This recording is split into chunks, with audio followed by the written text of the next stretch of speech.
Hey friends, welcome back to my YouTube channel. कैसे हैं आप सब? उम्मीद करते हो बहुत ही ज़्यादा अच्छे होंगे और अपना अच्छा वाला ध्यान भी रख रहे होंगे। आज मैं बहुत पुराना वीडियो आप सभी के साथ शेयर कर रही हूँ। ये वीडियो 4 अप्रैल का ही है, लेकिन आज मैं आप सभी के साथ शेयर कर रही हूँ क्योंकि 4-5 दिनों से ना मतलब ऐसा कुछ हो जा रहा था कि मैं बिल्कुल भी ना तो वीडियो शूट कर पा रही थी और ना इस वीडियो को एडिट करके मैं आप सभी के साथ शेयर कर पा रही थी। आज का मतलब कई दिनों बाद, लगभग 5-6 दिनों बाद आज मुझे थोड़ी सी फुर्सत लगी और अपने रूटीन पे मैं थोड़ा सा आज काम कर पाई, तो सोचा कि आज वीडियो भी आप सभी के साथ ये वाला शेयर कर ही देती हूँ। और इन 3-4 दिनों में कुछ यूँ हुआ फ्रेंड्स कि जो मेरी दाई नानी लगेंगी, यानी कि मेरी मम्मी की दादी, उनका काफ़ी एज हो गया था, तो वो अब नहीं रही, तो उनको मुझे मतलब अंतिम दर्शन करने जाना पड़ा क्योंकि हम सभी भाई बहनों के पालन पोषण में ना उनका बहुत ही ज़्यादा योगदान था। और हम सब अपने आसपास यही देखते हैं कि अधिकांशतः ये होता है कि बच्चे को पालन पोषण की जिम्मेदारी जो होती है वो माँ की होती है।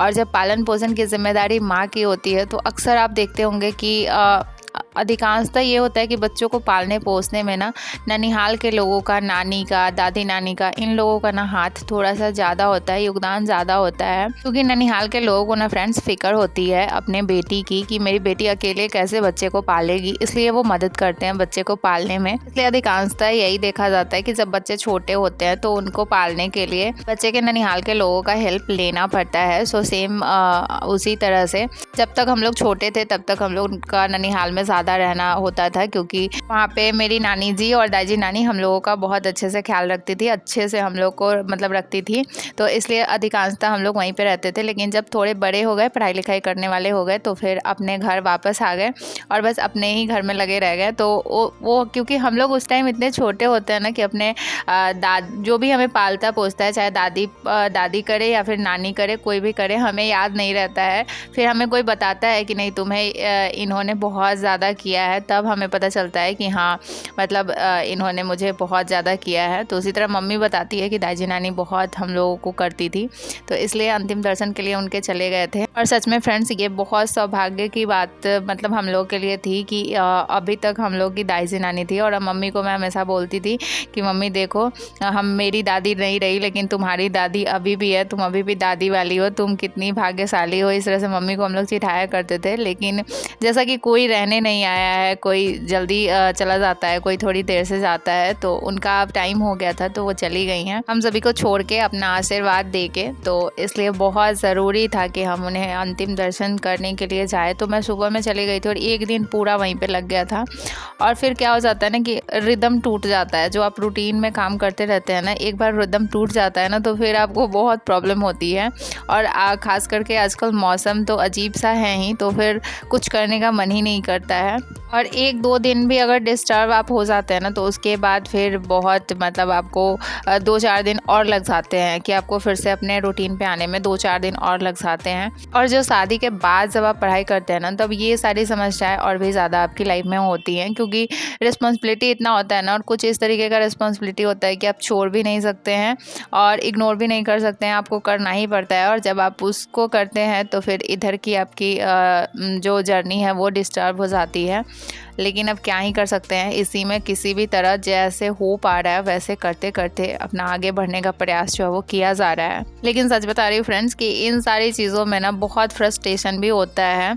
और एक चीज़ और है कि जब आप किसी काम को कर रहे होते हैं और कोई हो आपके पीछे जो बोले कि तुम बस करो, मैं हूँ सब देखने के लिए, तो आप ना बेफिक्र होके करते हैं, आपको कोई टेंशन नहीं होती है। लेकिन अगर दूसरी तरफ ये हो कि एक टेंशन बना हो कि अगर नहीं हुआ तो फिर क्या होगा, तो फिर बहुत फ्रस्ट्रेशन रहता है फ्रेंड्स। और बहुत कम लोगों के लाइफ में फ्रेंड्स ऐसा होता है कि कोई एकदम ना पीछे दीवार की तरह खड़ा हो कि नहीं कुछ भी हो हम देख लेंगे, बस तुम करो, ऐसा बोलने वाला ना बहुत कम लोगों के लाइफ में होता है। तो जिनकी भी लाइफ में ना कोई इस तरीके का हो तो आप बहुत उसके तरफ थैंकफुल रहिएगा, क्योंकि सच बता रही हूँ कि बहुत कम लोगों के लाइफ में जो है वो ऐसा चीज़ देखने को या सुनने को मिलता है कि कोई इस तरीके से बोले, कोई किसी का इस तरीके से सपोर्ट हो आपकी लाइफ में।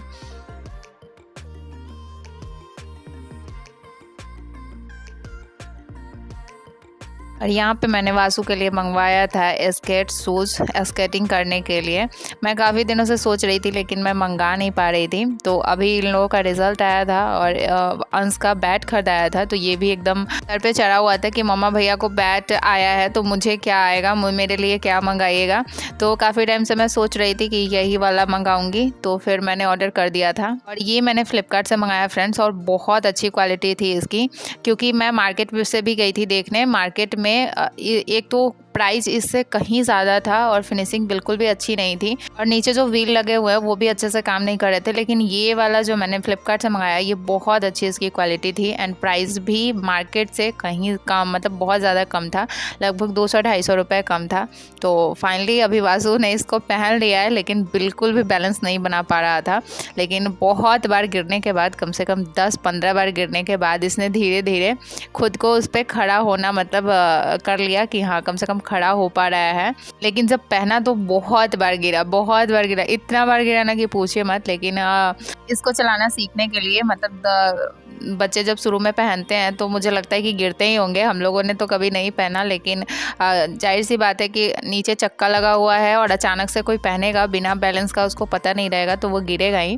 यहाँ पे मैं कोशिश कर रही थी कि मैं इसको हाथ पकड़ के चलाऊँ ताकि ये गिरे ना, लेकिन नहीं हो पा रहा था। मतलब बच्चे को खुद से मतलब करना पड़ता है। फिर मैंने यूट्यूब देखा कि बहुत सारे लोग बताते हैं यूट्यूब पे कि कैसे मतलब आप बैलेंस कर सकते हैं, तो मैंने देखा और उसके बाद मैंने वासु को बताया कि इस तरीके से करो। तो फिर धीरे धीरे एक्सरसाइज वगैरह कुछ करना था, उठक बैठक करना था, तो ये सब करके वासु को उस पर बैलेंसिंग करने आ गया। और अब जो वो चलाता है तो गिरता नहीं है, अब वो बैलेंस कर पाता है। और यहाँ पे जो अंश गया था चरित्र निर्माण शिविर में, तो उसको आज ही आना था, यानी कि 4 तारीख को। और आते आते जो इसकी हालत थी फ्रेंड्स, मैं आपको बता नहीं सकती, इतना तबीयत ख़राब था इसका, बहुत ज़्यादा फीवर लगा हुआ था। तो यहाँ पे मैं इसको मेडिसिन दे रही थी। और इसके साथ ऐसा है कि अगर ये मेरे पास से कहीं भी जाता है, जैसे होता है ना कि कभी दादी पास चले गए, कभी नानी पास चले गए, ये मेरे पास से कहीं भी जाता है, कहीं भी, तो इसका तबीयत ख़राब होना बहुत निश्चित रहता है। पता नहीं क्यों, कि अगर 2-4 दिनों के लिए भी कहीं अगर मेरे पास से हटके कहीं और रहने के लिए चला जाए, 2-4 दिन के लिए भी, तो इसका तबीयत ख़राब होना बहुत निश्चित हो जाता है। लेकिन क्या ही कर सकते हैं, कभी कभी मुझे पता होता है कि इसका तबीयत ख़राब हो जाएगा, लेकिन फिर भी मैं इसको रोक नहीं पाती हूँ। तो अभी इसको मेडिसिन दे दिया है, और उसके बाद इससे मैं कुछ बातें कर रही थी, पूछ रही थी वहाँ पर कि क्या क्या हुआ। और क्योंकि इसकी तबीयत ख़राब थी तो इसने ये बहुत ज़्यादा इंजॉय नहीं कर पाया। गया तो था बहुत इंजॉय करने के लिए, लेकिन तबीयत ख़राब होने की वजह से बहुत कुछ नहीं कर पाया वहाँ पे।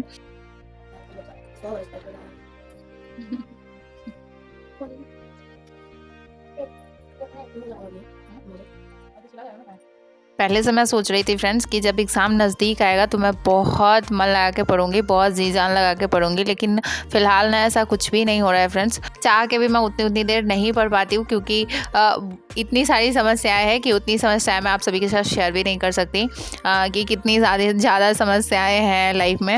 और क्योंकि मैं हर समय आप सभी के साथ समस्याएं शेयर नहीं करना चाहती, क्योंकि मैंने यहाँ पे मोटिवेशन के लिए अपना चैनल खोला था कि ताकि मेरे को देख के बहुत सारे लोग मोटिवेट हो पाए।